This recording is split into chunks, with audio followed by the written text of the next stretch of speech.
Well, it's the end of the week for some and the first day of the week for others, the Lord's Day.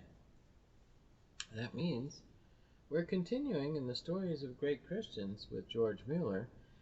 Today, we are in chapter 21 of 27 episodes. Well, remember, last time, someone didn't like George opening his homes, and for a while it went well, but now you're at a crossroads. Let's find out what happens.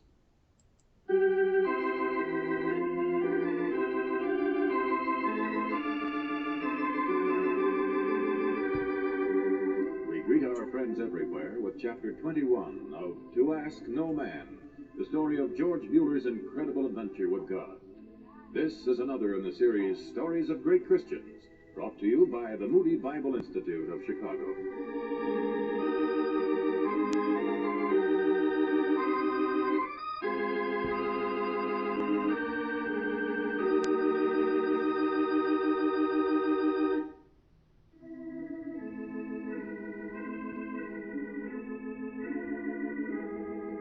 On February 4th, 1836, George Mueller took a plain brownstone front home on Bristol's shabby Wilson Street and declared it to be a haven for as many of the city's dependent children as it would hold.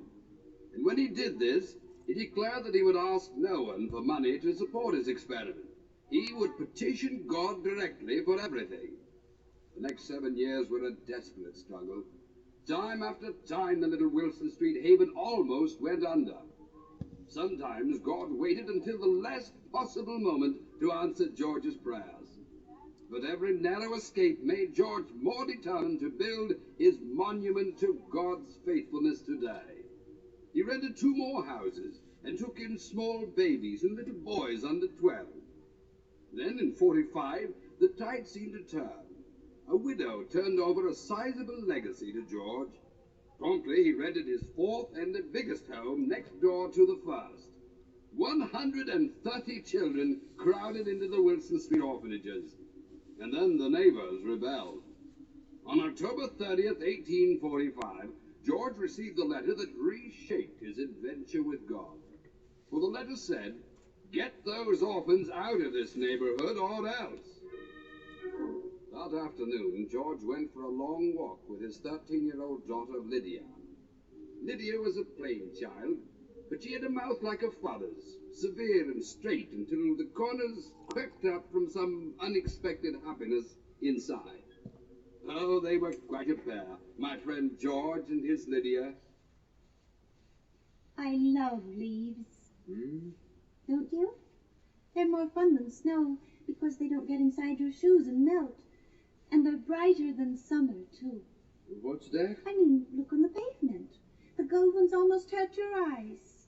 Look, they're brighter than sunshine, only more so because you can touch them. I suppose so, Lydia. Well, here we are at home. I'm going to sit right down here on the front steps and cover myself with leaves. Daddy, don't go in the house yet. Oh, Lydia, so much to do. I promised your mother that I... Daddy, I want you to sit down. Here, here. A 13-year-old girl gives the orders. Well, just a minute. We walked for an hour, and you didn't say 2 words to me. Ah, Lydia. What's wrong? Nothing. Grown-ups always say that. What they mean is, we don't want to tell you because you think the world's good and we don't want to disillusion you. That's stupid. Lydia. We'll find it out sooner or later. It's about the orphanages. That's good. I thought it was me. The orphanages, maybe we have to close them. Daddy, you can't.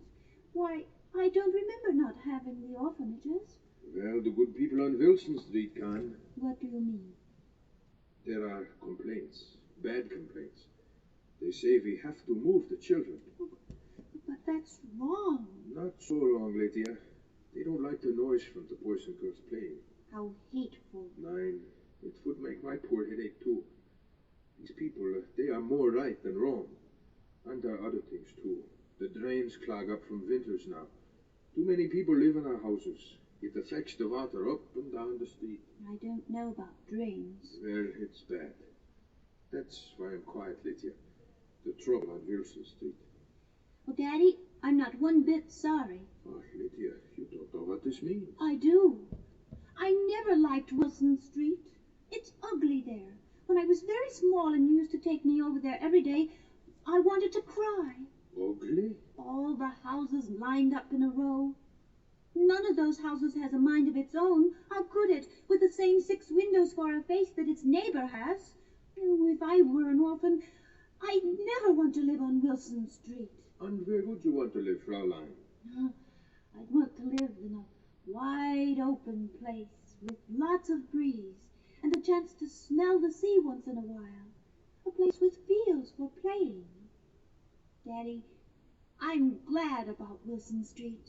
Why's this, Fraulein? Because that's the kind of place we'll live when we all move. A wide open place with lots of breeze. Lydia, Lydia.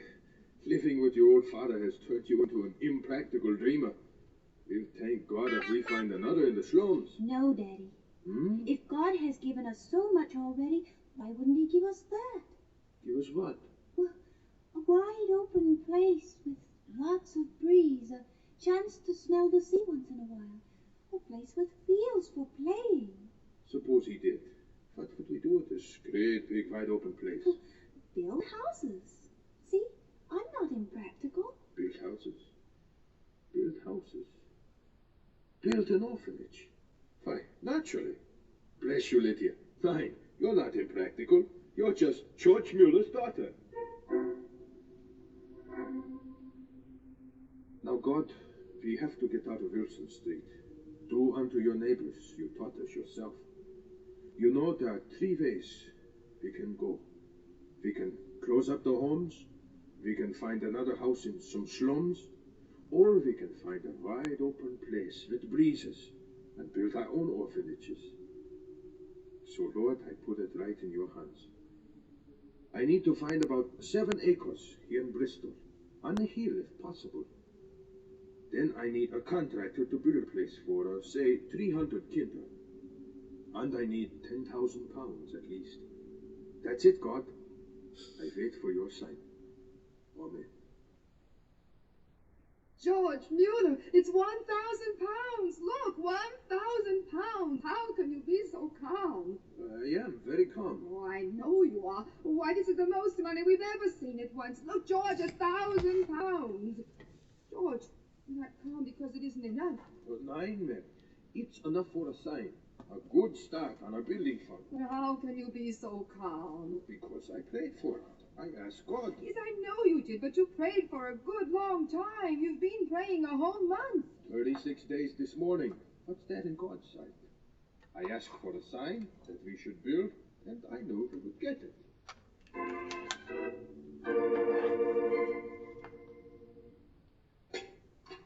Mary, better stop your chattering or my porridge will be cold before it leaves the stove. George, if you'd only listen when I talk, you might hear something interesting. Here's your porridge. I like hot porridge better than your sister's warmed-over trip to London. Sugar, please. Here you are. There now, well, you haven't let me tell you anything yet. I'm going to sit right down here. There. And I'm going to finish. She was there about 3 days altogether, George. Milk. All right.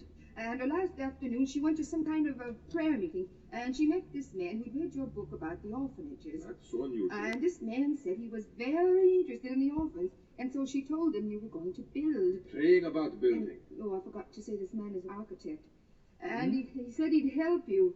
George, he said he'd build it for you. What's that? There, I knew you'd be interested when you heard the whole story.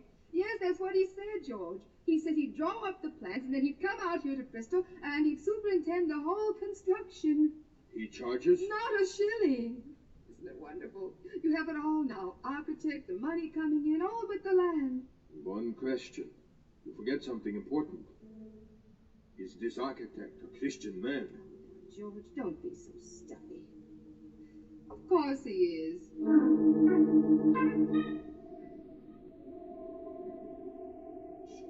This is Ashley Downs. Quite a climb from the city, especially in this wind. Ah, it's such good air. Now, let's see. He said he'd sell about 7 acres up here. That would be from those trees across to that field. Very adequate. Yeah, adequate. But, God, how do I know? It looks right, but is it? How do I know? A wide open place with lots of breeze, a chance to smell the sea once in a while, a place with fields for playing. Ja, Gott, I hear. Dankeschön. It will be Ashley Downs.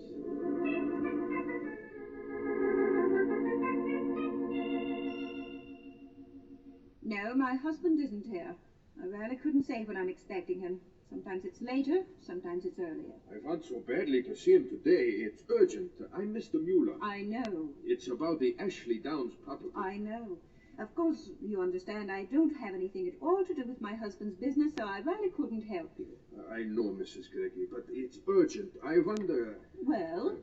Would you have any idea where he might be now? You tried his office. 9. I'll go at once. No, I couldn't promise, but you might try. I have a feeling if I don't catch him today, things might go very wrong. Sorry, Governor, but that's how it is. He comes and he goes, and you never know. Is there any place I could catch him?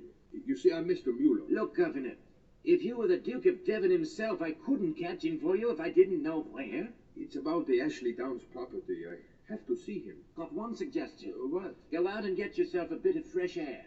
Walk around an hour or two and then come back. He might be here. It's worth a try.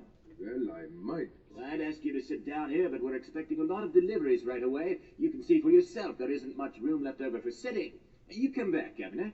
All right, thank you. You don't have any idea where I might trace him? I said no once, didn't I? Daddy! Well, good night, Jim. Good night. Well, Lydia. Who was that? Just Jim Wright, a young man from the church. He's good looking. I wish he didn't wear glasses. Now, Lydia, that young man is all of 20. A little old for a young lady of 13. Oh. Daddy, did you buy Ashley Downs? 9, Lydia. I couldn't find the man who owns it. Oh. Will you look for him tomorrow? I don't know. Tonight I think it over. He wants 200 pounds for every acre. That's a lot of money. 9, Lydia, we may not get Ashley Downs at all. I'm afraid she's much too expensive. Well, Mueller, I was expecting you. I came here yesterday. I went to your house too, Mr. Gregory. I know. Why didn't you come back here, man? What? My clerk told me you were coming back, so I stayed here in the office until 7:30. Oh, I'm sorry. That's all mine. Waste of time. Don't mind telling you, nothing upsets me more than wasting time. Truth is, Mueller, I hardly slept last night over this. Woke up at 3. Wake till 5. All that time heard a voice that said, "Sell Mueller Ashley Downs." Mr. Gregory. The fact is that plaguey voice said, "Don't overcharge Mueller. Don't even make a profit. Why, sir, Knock 60 pounds off every acre." Now, if you'd come back last night, Mueller, the way you should have, that voice wouldn't have plagued me. No, sir. I don't know how to thank Well, you. don't. Just pay me promptly. Pay me promptly for 7 acres, and don't pester me again. And there are breezes and fields for playing, and every once in a while you can smell the fresh salt air, Lydia. Now there, Daddy, it's just like I told you. How's that? He gave us so much before, I just naturally knew he'd give us something like Ashley Downs. Yeah. But it's just like I told you. How, Daddy? Lydia Mueller isn't impractical. She's just old George's daughter.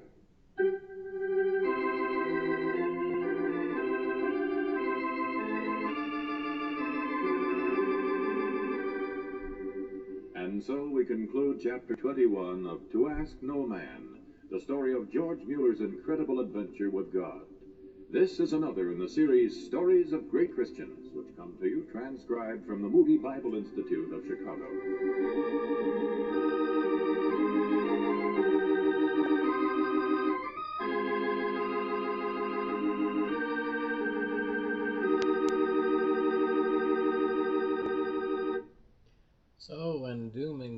storm sets in and things look bleak, if not nearly impossible, what happens?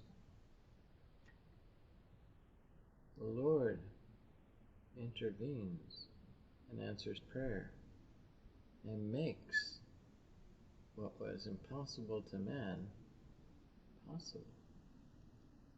How is that in your life? Can we learn from George Mueller? Can we grow in faith? Can we put things at God's feet and trust Him for it? George did.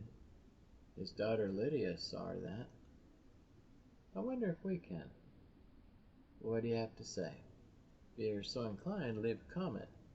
Better yet, hit subscribe so you don't miss out each and every weekend when we have stories of great Christians. Till next time, the Lord keeping me around, the Lord keeping you around. I look forward to seeing you next time. God bless.